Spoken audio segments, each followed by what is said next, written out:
الحمد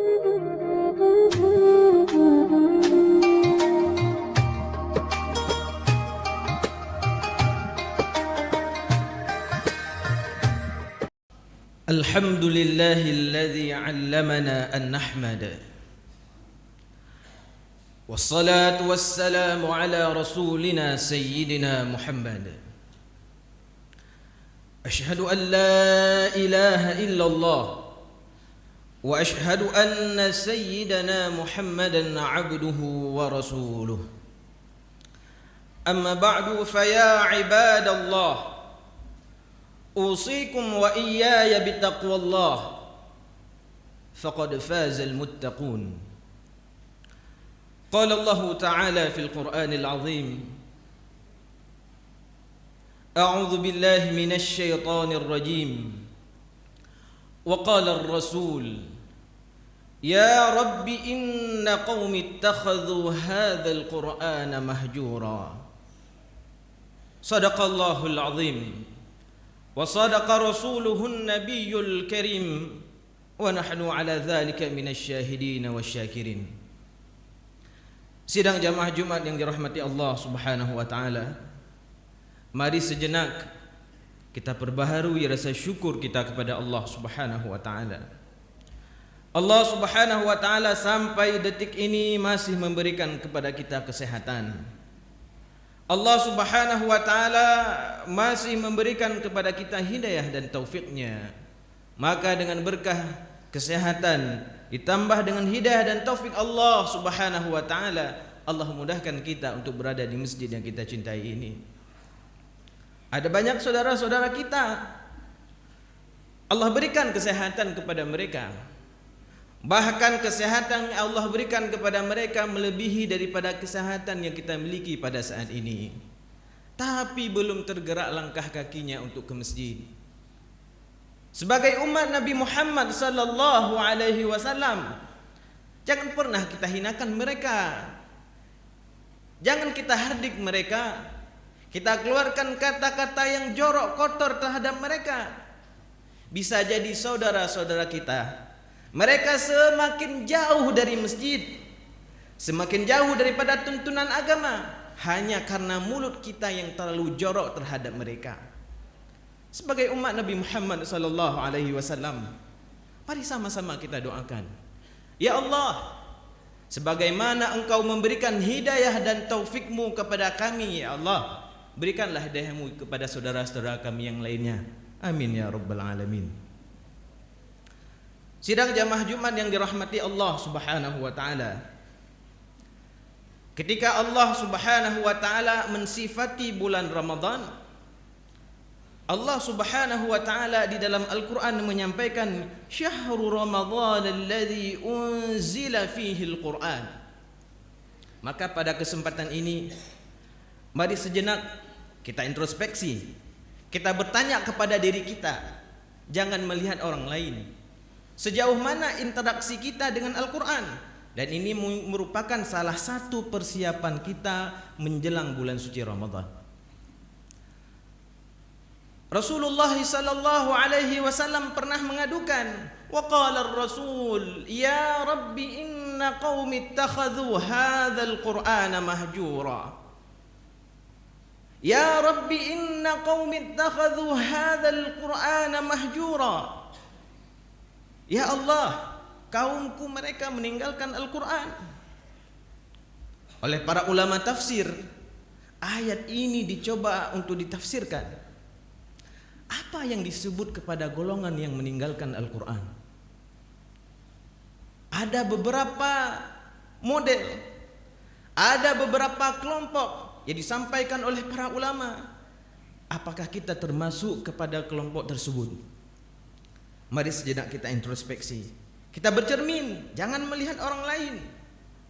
Disampaikan oleh para ulama, adapun golongan yang pertama yang termasuk kepada golongan meninggalkan Al-Quran, yaitu orang yang meninggalkan membaca Al-Quran. Allah Subhanahu wa ta'ala menciptakan manusia dari dua unsur. Allah ciptakan kita dari tanah, kemudian Allah tiupkan ruh ke dalam tanah tersebut, menjadilah manusia. Setiap harinya kita mengkonsumsi makanan. Sebagai apa? Kebutuhan fisik kita. Adapun kebutuhan rohani kita, bagaimana kita isi? Yaitu dengan memperbanyak membaca Al-Quran. Rasulullah sallallahu alaihi wasallam mengingatkan kita, Iqra'ul Qur'an fa innahu ya'ti yaumal qiyamati syafi'an li ashabih. Setiap kita punya habit, setiap kita punya kebiasaan. Di antara kebiasaan kita meri hana mangat uronyo hana baca berita. Dan itu tidak salah. Tapi bagaimana interaksi kita dengan Al-Qur'an? Nah meri hana mangat hana baca Qur'an uronyo.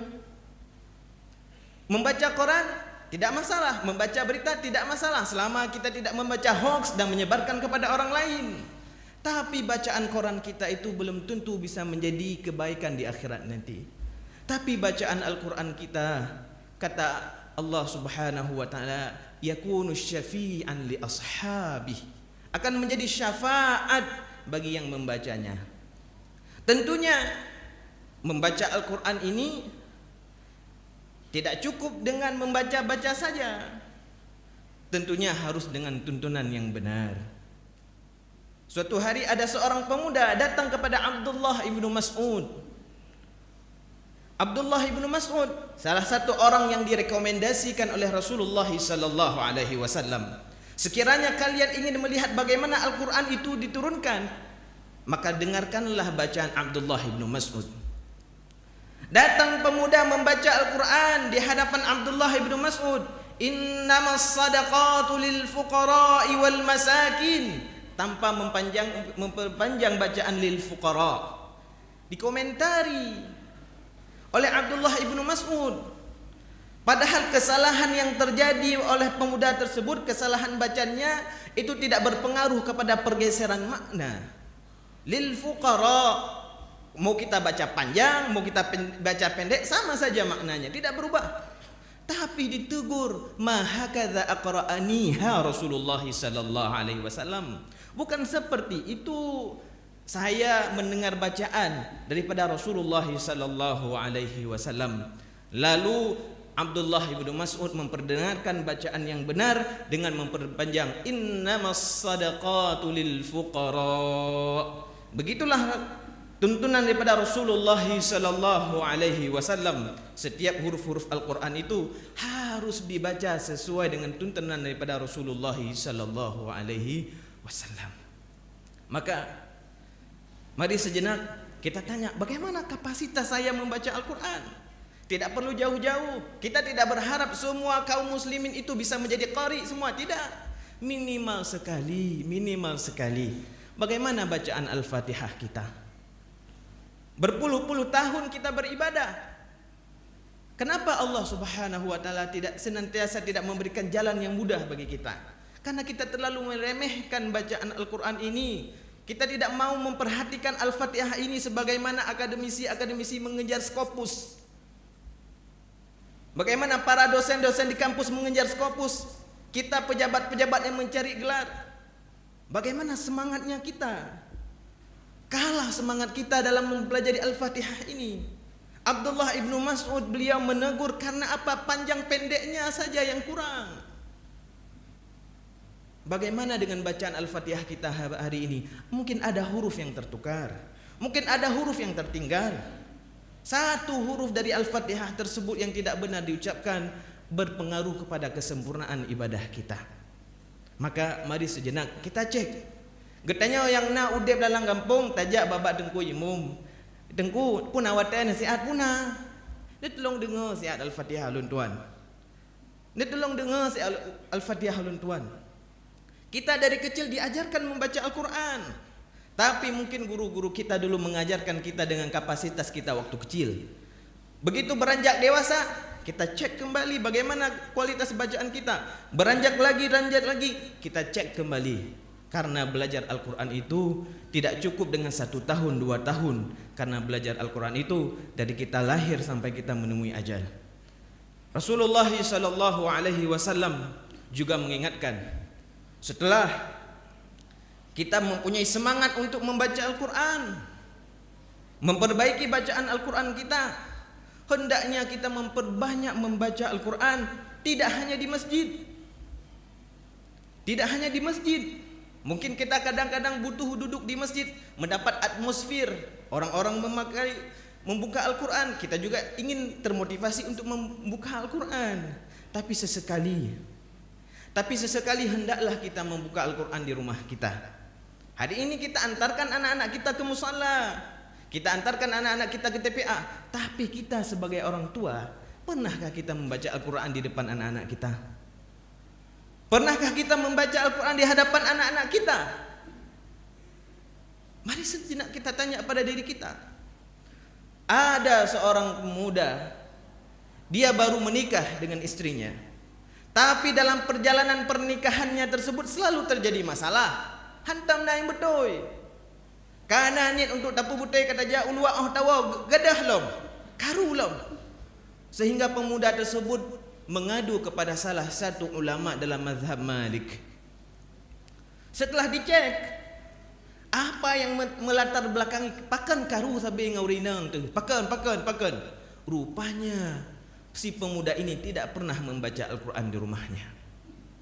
Rasulullah sallallahu alaihi wasallam mengingatkan, la taj'alu buyutakum maqabir. Jangan kalian jadikan rumah kalian kuburan. Fa inna syaitan yanfiru minal baiti alladhi tuqra'u fihi suratul Baqarah. Kenapa? Karena syaitan dia akan lari dari rumah-rumah yang dibacakan surah Al-Baqarah secara khusus, Al-Quran secara umum. Rupanya pemuda ini tidak pernah membaca Al-Quran. Begitu dia hadir ke rumahnya, syaitan iblis datang beberaya burung-burung tujuh teruk di. Ya berkaru. Karena iblis dan syaitan itu tidak akan pernah senang, tidak pernah bahagia apabila suami dan istri itu hidup tentram. Apa kesalahannya? Karena kita tidak pernah membaca Al-Quran di rumah kita. Maka baik bengeh tu, teruk urung ngijak rumah dah, hai rumah agak kuburan lah kau. Itu masih baik. Seperti kuburan, Rasulullah sallallahu alaihi wasallam menyampaikan kuburan, rumah-rumah yang tidak pernah dibacakan Al-Quran. Rumah-rumah yang tidak pernah dibacakan Al-Quran adalah kuburan. Rumah-rumah yang tidak pernah dihidupkan zikir kepada Allah Subhanahu wa ta'ala. Selanjutnya, apa makna meninggalkan Al-Quran? Di antara makna meninggalkan Al-Quran juga meninggalkan mendengarkan Al-Quran. Kecenderungan kita berbeda-beda, posisi kita berbeda-beda, profesi kita berbeda-beda. Nah, orang hang ketemu membaca Al-Quran, tapi dia sempat mendengarkan orang lain membaca Al-Quran, dan itu juga tuntunan daripada Rasulullah sallallahu alaihi wasallam. Suatu hari Rasulullah sallallahu alaihi wasallam beliau meminta kepada Abdullah ibnu Mas'ud, "Ya Abdullah, iqra alayya Al-Quran." Tolong kau bacakan Al-Quran. Abdullah bergetar, "Ya Rasulullah, bagaimana aku akan membaca Al-Quran di hadapanmu sedangkan Al-Quran itu diturunkan melaluimu ya Rasulullah?" Apa jawaban daripada Rasulullah sallallahu alaihi wasallam? "Saya bahagia, saya senang mendengarkan orang lain membaca Al-Quran." Kalaupun kita belum tergerak untuk membaca Al-Quran, minimal sekali gerakkanlah hati kita, gerakkanlah jari kita untuk menekan tombol di YouTube, di Spotify, di aplikasi-aplikasi yang ada di HP kita yang terlalu canggih pada hari ini. Hidupkan bacaan Al-Quran. Tapi ada catatan, mendengarkan Al-Quran ini kedra tuh kan kegop. Beberapa tempat store sekarang, beberapa tempat penjualan, kedai kopi, bengah pedep but. Karena jika kamu dah ada live, pedep but katanya. Di urang jeb kopi gepah cakrai na gepah dem. Sedangkan Al-Quran itu ketika dihidupkan harus didengar lagi urang dengar khutbah orangnya. Ini menjadi catatan bagi kita. Ja katanya Umedan, nama limang siploh reuni lamotoy na pegah habau bibere Al-Quran dah pedep untuk apa? Karena syaitan itu juga tidak senang kita akan mendengarkan Al-Quran. Orang-orang terdahulu, orang-orang jahiliyah, ketika Rasulullah sallallahu alaihi wasallam membaca Al-Quran, iuprib, diganggu. Wa qala alladhina kafaru la tasma'u li hadzal Qur'an. Mereka dengar. Sehingga turunlah ayat Quran, wa idza qara'tal Qur'an Wa idza quri'al Qur'an fastami'u lahu wa ansitu. Ketika Al-Quran itu dibacakan, diam dan dengarkan sebagaimana engkau diam mendengarkan khutbah Al-Quran.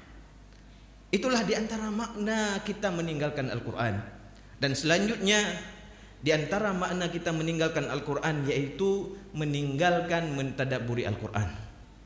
Sayyidina Abu Bakar, beliau duduk dengan Rasulullah dan para sahabat.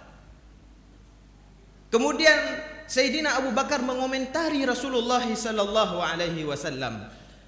Apa komentar daripada Sayyidina Abu Bakar? Naraka qad syibta ya Rasulullah. Ya Rasulullah, kuperhatikan engkau sudah mulai beruban. Tapi perlu digarisbawahi. Di dalam kitab-kitab Asy-Syama'il Al-Muhammadiyah disebutkan bahwasanya jumlah uban Rasulullah sallallahu alaihi wasallam itu tidak lebih dari 20 helai. Ada riwayat yang mengatakan 14 helai, ada yang mengatakan 17 helai, tapi tidak ada periwayatan yang mengatakan kalau uban Rasulullah lebih daripada 20 helai. Lalu apa yang menjadikan Rasulullah sallallahu alaihi wasallam beruban? Naraka qad syibta ya Rasulullah. Apa jawaban Rasulullah? Syayyabatni Hudun wa akhawatuha. Apa yang menjadikan engkau beruban ya Rasulullah?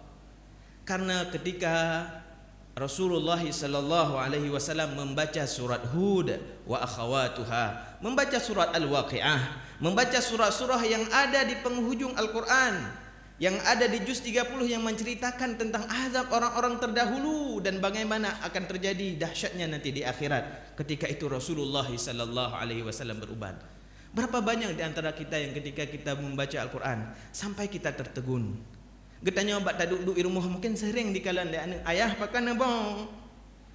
Ayah kan duduk dalam sago pakan kan mo ayah doi mata ni. Mak pakan mo. Pakan mo mak pakan. Pakan klik mak.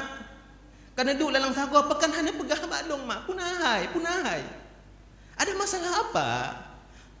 Mungkin kita yang sering tak duduk lagi kan di kalangan lihat anak tu. Ikalan li syaharat, ikalan li adot, ikalan li adun tu. Pakan utang han aglah long. Igop kai pangkat. Gop dah juju. Tapi pernah enggak kita bat dajak-jak bet. Bat dajak-jak bet. Gepegah le tengku laginyo tepeh lah mati tu. Nyankah isi-isi daripada Al-Quran. Pernahkah kita didapati oleh anak-anak kita karena kita mentadabburi Al-Quran? Karena pada dasarnya Al-Quran itu dibacakan, diperdengarkan, tujuannya supaya kita mentadabburi Al-Quran. Di akhir daripada khutbah ini ada satu hadis yang menjadi informasi yang sangat penting bagi kita. Yuqalu li sahibil Quran, Iqra' wartaqi warattil kama kunta turattil fid dunya, fa inna manzilataka 'inda akhir ayatin taqra'uha. Di akhirat nanti akan dikatakan, dimintakan bagi sahibul Quran. Siapa itu sahibul Quran? Ada sebahagian ulama mengatakan orang yang membaca Al-Quran, ada orang yang menghafal Quran. Para ulama berbeda pendapat. Yuqalu li sahibil Quran, Iqra' wartaqi warattil kama kunta turattil fid dunya. Di hadapan Allah nantinya kita akan dimintakan untuk membaca Al-Quran. Iqra' wartaqi. Begitu kita membaca Al-Quran, maka posisi kita akan naik terus. Kama kunta turattil fid dunya, sebagaimana kita pernah membaca di dunia. Munyo getanyo di dunia hantam mutakalan pi. Munyo nama tema te baru takalan Al-Quran. Nyang pi tak upah tau tung upah hurung lain bentuk tayu baca. Kita hanya mengenal Al-Quran ketika kita sakit. Kita hanya mengenal Al-Quran ketika orang tua kita mau meninggal. Itu pun kita upah orang lain untuk membaca. Saya pernah berada di ICU jam 3 malam. Menemani saudara yang sakit. Rupanya ada yang di samping jam polhe malam i telepon urang tengku nyali mangdro ane tedu ina hai depu pelagum sapu. Hai depu pelagum sapu. Telepon tengku puji nenjak kena sehat pakan ayah kan beri karak gadah ke. Nyali mangdro ane pubut di. Maka Iqra' wartaqi warattil kama kunta turattil fid dunya, sebagaimana kita baca di dunia ini, nanti di akhirat kita akan disuruh baca di hadapan Allah Subhanahu wa taala. Fa inna manzilataka inda akhiri ayatin taqra'uha. Karena posisi kita nanti di akhirat ditentukan sejauh mana interaksi kita dengan Al-Quran. Mudah-mudahan apa yang khatib sampaikan pada hari ini ada manfaatnya bagi khatib pribadi dan kita semuanya, dan mudah-mudahan kita termasuk kepada golongan yang mau membaca Al-Quran, mendengarkan Al-Quran, mentadabburi Al-Quran, dan yang paling utama yaitu mengamalkan Al-Quran. Innal hamdalillah nahmaduhu wa nasta'inuhu wa nastahdihi wa na'udzu billahi min shururi anfusina wa min sayyiati a'malina. Innahu man yahdihillahu fala mudilla lahu wa man yudlilhu fala hadiya lahu. Ashhadu an la ilaha illallah wa ashhadu anna sayyidana Muhammadan abduhu wa rasuluh. Allahumma salli ala sayyidina Muhammadin fil awwalin wa salli wa sallim ala sayyidina Muhammadin fil akhirin wa salli wa sallim ala sayyidina Muhammadin fil mala'il a'la ila yaumiddin. Amma ba'du, fa ya ibadallah أوصيكم وإياي بتقوى الله فقد فاز المتقون. قال الله تعالى في القرآن العظيم: أعوذ بالله من الشيطان الرجيم. وقال الرسول: يا رب إن قوم اتخذوا هذا القرآن مهجورا. بارك الله لي ولكم في القرآن العظيم ونفعني وإياكم بما فيه من الآيات والذكر الحكيم، وتقبل الله منا ومنكم تلاوته إنه هو السميع العليم.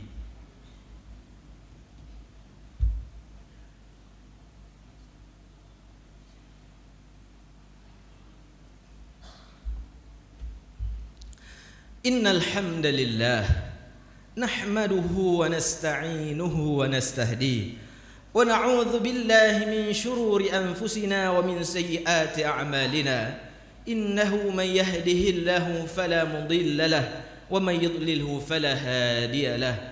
أشهد أن لا إله إلا الله وأشهد أن سيدنا محمدا عبده ورسوله. اللهم صل على سيدنا محمد. أما بعد، فيا عباد الله أوصيكم وإياي بتقوى الله فقد فاز المتقون. قال الله تعالى في القرآن العظيم: أعوذ بالله من الشيطان الرجيم. بسم الله الرحمن الرحيم. والعصر إن الإنسان لفي خسر إلا الذين آمنوا وعملوا الصالحات وتواصوا بالحق وتواصوا بالصبر.